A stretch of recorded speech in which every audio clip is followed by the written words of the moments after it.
Γεια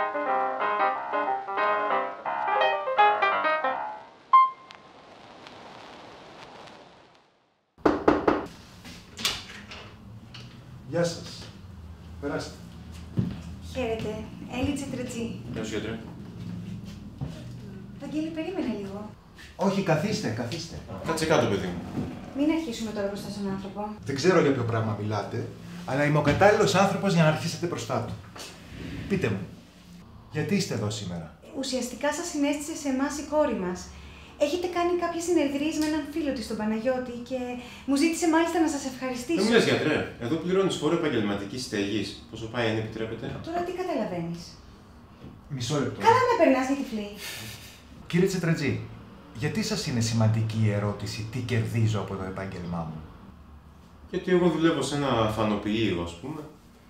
Και έχουμε εκεί ένα παιδί 20 χρονών. Φοράει αυτά τα τζιν τα σκισμένα.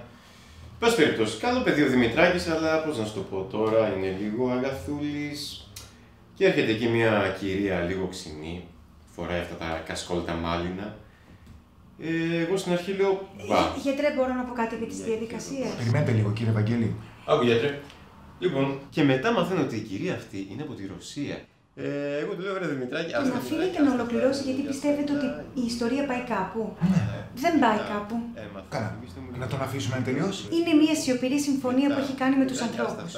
Αυτός θα μιλάει ασταμάτητα και αυτοί θα προσποιούνται ότι τον ακούνε. Δεν είναι πολύ ευγενικό να το λέτε αυτό προς τον άντρα σας. Βαγγελή, εσύ τώρα θα μιλάς και εγώ θα κάνω τι ακούω, θα προσποιούμε. Άκουγε. Λοιπόν, γνώρισα ένα Πακιστανό, μου καθάριζε εκεί τα τζάμια. Καλό παιδί, φορούσε αυτά τα καφέ, ξέρεις που φοράνε. Θα πρέπει να τον διακόψω. Καλή τύχη. Κύριε Τσετρετζή. Μισό λεπτό. Και του λέω, εσύ ξέρεις ποιος ήταν ο Γιώζεφ Στάλιν? Κύριε Τσετρετζή, δεν είναι αυτό το θέμα μας. Α, δεν είναι. Και ποιο είναι, η κυρία Μέρκελ? Με μένα μιλάτε τώρα, όχι με την καγκελάριο. Να χέσω την καγκελάριο. Κύριε Βαγγέλη, έχω την αίσθηση ότι δεν ακούτε τι λέω. Όχι, ακούω τι λέω. Κυρία Τσετρετζή, σας παρακαλώ. Λοιπόν, είστε εδώ γιατί υπάρχει σοβαρό πρόβλημα στο γάμο σας. Γι' αυτά ρωτήστε εδώ την κυρία Έλλη, εγώ δεν είχα όρεξη να έρθω. Συνήθως είναι ο άντρας. Η αλήθεια είναι ότι ούτε εγώ ήμουν πολύ πρόθυμη για να έρθω. Το παιδί με έπεισε. Δηλαδή, μόνο η κόρη σας αναγνωρίζει ότι υπάρχει κάποιο πρόβλημα σε αυτό το γάμο. Πόσο χρονών είναι τώρα η... Θα είναι τώρα 21. 22 είναι. Πριν ένα μήνα έχει γενέθλια. Και πού μένει τώρα? Τι που μένει, στα Λιώσια μένει. Στο Ήλιον. Ναι, το Ήλιον σε μάρανε σένα. Αλλά όταν τρώνε τα λεφτά του Κοσμάκη για να φτιάξουν ταμπελίτσες και θέλω να τους μαζέψω όλους αυτούς τους κυρίους. Κύριε Βαγγέλη, μη σηκώνεστε όρθιος. Δεν μπορώ να κάνω τη δουλειά μου έτσι. Καλά, τώρα τι καταλαβαίνεις? Μισό λεπτό. Αν κατάλαβα καλά, η κόρη σας μένει ακόμα μαζί σας. Ναι. Κύριε Βαγγέλη, εσείς ποιος θεωρείτε ότι είναι ο λόγος που είστε σήμερα εδώ? Ότι έχουμε λεφτά για πέταμα. Ρε άνθρωπε μου, δεν καταλαβαίνεις ότι τον προσβάλλεις? Κυρία Ελή, μπορώ να πω κάτι πολύ σύντομα? Το πώς εκφράζεται δημόσια ο σύζυγός σας δεν χαρακτηρίζει εσάς σαν άτομο. Το καταλαβες? Ναι, όχι, το κατάλαβες εσύ. Εγώ το κατάλαβα. Κύριε Βαγγέλη, για να σας ζητήσει το παιδί σας να κάνετε αυτό το βήμα, νομίζετε ότι περνάει ευχάριστα στο σπίτι? Νοιάζεστε για το παιδί σας? Τι ερώτηση είναι αυτή τώρα? Εγώ δεν θέλω με τίποτα να πληρώνει αυτό τα δικά μας λάθη. Ποιο είναι το δικό σας λάθος? Λοιπόν, το δικό μου λάθος, γιατρέ, επειδή με ρωτάς. Όχι, δεν ρωτούσα εσάς. Το δικό μου λάθος είναι ότι τότε με τα ήμια έρχεται ο κύριος Σιμίτης και τι λέει αυτός ο κύριος? Ευχαριστώ. Κύριε Βαγγέλη, καθίστε κάτω. Θα παίξουμε ένα παιχνίδι. Δεν θα ξανασηκωθείτε από τη θέση σας. Με συγχωρείς, με συγχωρείς. Επίσης, επειδή έχω αρχίσει να καταλαβαίνω τι γίνεται, δεν θα μιλάτε πολιτικά όταν οι δικοί σας άνθρωποι προσπαθούν να σας μιλήσουν για τις σχέσεις σας. Γιατρέ, αυτοί δεν θέλουν να μιλήσουν ποτέ πολιτικά. Δεν καταλαβαίνουν τι γίνεται που μας έχουν δεμένους όλους χειροπόδαρα. Κύριε Βαγγέλη, αν ξανασηκωθείτε θα αναγκαστώ να σας διώξω. Όχι, όχι. Έλα, φίλος. Ακουμπάω. Ωραία. Λοιπόν, σας γκρινιάζει? Μιλήστε ελεύθερα, σαν να μην είναι εδώ. Ναι, αλλά είναι. Πρέπει να υποθούν κάποια πράγματα για το καλό της σχέσης. Γιατρέ, βάζει το ξυπνητήρι 5 η ώρα η κυρία Έλλη. Χωρίς ηρωνίες. Και βάζει μπρος την κασετούλα. Νια. Χωρίς ηρωνίες. Ω, ποια ηρωνία, κυρία Έλλη. Κύριε Βαγγέλη, λιγότερο γραφικά σας παρακαλώ. Ωραία. Μου γκρινιάζει από το πρωί ως το βράδυ. Για πράγματα σημαντικά. Άλλα είναι σημαντικά, αλλά δεν είναι. Αλλά να σου πω κάτι, γιατρέ. Είναι δυνατόν να έχω πάντα εγώ λάθος? Παραξενευτήκατε. Γιατί? Γιατί δεν τον έχω συνηθίσει ποτέ να μιλάει τόσο στρωτά. Μήπως δεν του δίνετε συχνά την ευκαιρία να μιλάει στρωτά και να αγκάζεται να καταφεύγει σε ηρωνίες και τσακωμούς? Ωραία. Εγώ να παραδεχτώ ότι γκρινιάζω, αλλά όταν γκρινιάζω το κάνω για πράγματα σημαντικά. Πείτε μου ένα λόγο που του γκρινιάξατε σήμερα. Είχε κόψει τα παντζάρια πολύ χοντρά.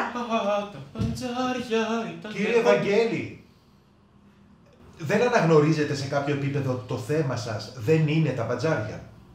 Μετά βράζουν δύσκολα. Κύριε Βαγγέλη, σας έχει πει ποτέ η κόρη σας ότι δεν ακούτε? Γιατρέ μου το έχει πει, αλλά εγώ νομίζω ότι αυτή δεν ακούει που έχω να της πω κάποια πράγματα. Χωρίς ηρωνία. Εμένα με ενοχλεί που η κόρη μου δεν ακούει που έχω να της πω κάποια πράγματα για την πολιτική κατάσταση. Χωρίς μελωδίες. Μη βάζετε μελωδία στη φράση. Και εγώ έχω να της πω κάποια πράγματα Βάζετε μελωδία. που έχω ζήσει στη δουλειά μου. Κύριε Βαγγέλη, η κόρη σας τι έχει σπουδάσει? Εκεί αυτό, πώς το λένε, που έχει τα πάντα. Το πάντιο. Σε ποιο τμήμα? Στο πάντιο είναι. Πολιτικών επιστημών. Κάνει κάτι άλλο εκτός από τη σχολή? Κάνει και κάτι καλλιτεχνικά. Είναι καλή σε αυτό που κάνει? Ξέρω εγώ τι κάνει. Γιατί κύριε Βαγγέλη, δεν σας ενδιαφέρει? Μα δεν με έχουν καλέσει ποτέ. Κυρία Έλλη, επειδή θα σας κρίνουν οι άλλοι καλλιτέχνες, είστε αφάνταστα ευγενικός άνθρωπος. Γιατί δεν δείχνετε την ίδια ευγένεια στο σύζυγό σας? Η κόρη σας είναι πολύ καλή σε αυτό που κάνει. Τι, αυτός την έχει δει? Όχι! Αλλά ξέρω ότι οι πολύτιμοι λύθοι παίρνουν τη μορφή τους από τη συνεχή πίεση. Και εσείς μπορείτε μέσα σε μια ώρα να μετατρέψετε ένα κάρβουνο σε διαμάντι. Ό,τι μπορούμε να κάνουμε. Παίζουμε ένα παιχνίδι.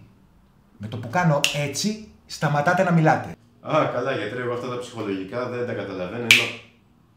Λοιπόν, η κόρη σας έχει ανάγκη να φύγει από το σπίτι. Πού να πάει, γιατρέ? Ούτε 30 δεν έχει πάει το παιδί. Καλά, δεν βλέπεις τι γίνεται. Μας έχουν όλους δεμένους χειρό. Με το που φύγει το παιδί από το σπίτι, θα δείτε πώς οι αιτίες τσακωμών θα εκλείψουν ως διαμαγείας. Επιτρέψτε μου να το ξέρω καλύτερα. Δεν έχω να σας πω κάτι άλλο. Θέλω όμως να με επισκεφτεί άμεσα η κόρη σας. Πας να μας βγάλεις κι άλλο τώρα. Γιατρέ, δεν νομίζω ότι χρειάζεται. Μια συνεδρία δεν βλάπτει. Πες να με πάρει άμεσα.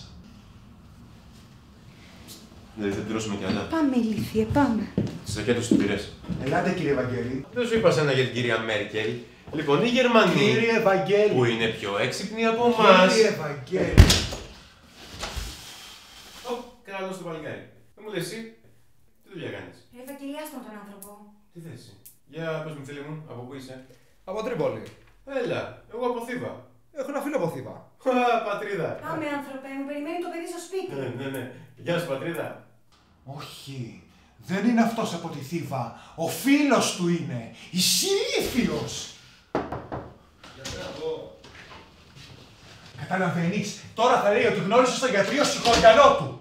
Πλάκα έχει μόνο, μην τρελαίνεσαι. Είναι να μην τρελαίνεσαι. Τι έχεις άντρε, δεν βλέπω καλά. Κάτσε να στα πω.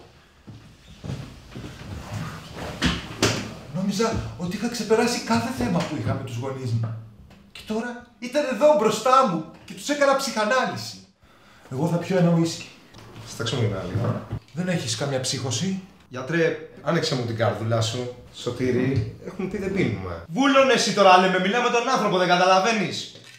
Μήπως έχει δίκιο? Τι δίκιο έχει μωρό, μαλάκας. Μόνο σε μένα τα λέει. Σε όλους κάνει την κότα. Γιατρέ, πες μου τώρα τα δικά σου. Εδώ κάνουμε χείλη. Λοιπόν, είμαι 7 χρονών παιδί και έχω φτιάξει ένα ξυλόφωνο. Καταλαβαίνεις? 7 χρονών παιδί. Σικούλα, καλά εξηγέσαι. Και το βλέπει ο πατέρας μου και μου το σπάει. Τραβάνε ζόρια μωρέ, μην το βλέπεις έτσι.